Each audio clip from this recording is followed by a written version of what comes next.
Le système de prévention des collisions en marche arrière ou système BCI permet d'avertir le conducteur de la présence d'un véhicule à l'approche ou d'un objet derrière le véhicule lorsque le conducteur fait marche arrière pour quitter un espace de stationnement. Lorsqu'il est activé, le système fonctionne lorsque le levier de vitesse est en marche arrière et que le véhicule roule à moins de 8 km/h.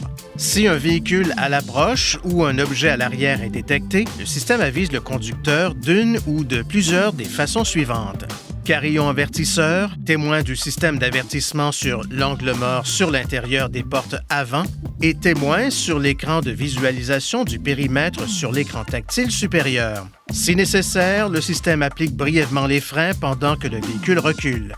Après l'application automatique des freins, le conducteur doit continuer d'appuyer sur la pédale de frein pour maintenir la pression de freinage.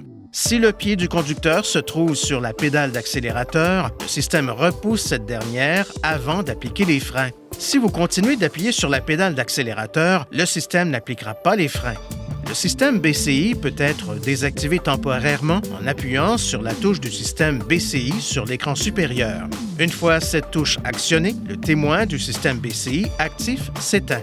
Le système BCI se réactive automatiquement lorsque le moteur est redémarré ou que le levier de vitesse est retiré de la position de marche arrière puis remis dans cette position.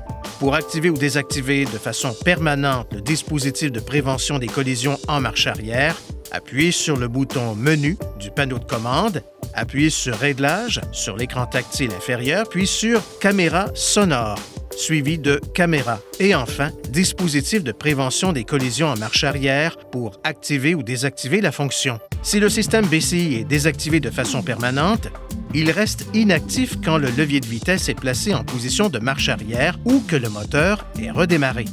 Veuillez consulter le manuel du conducteur pour obtenir des renseignements importants concernant la sécurité et les limites du système et pour en savoir davantage au sujet de son utilisation et de ses caractéristiques.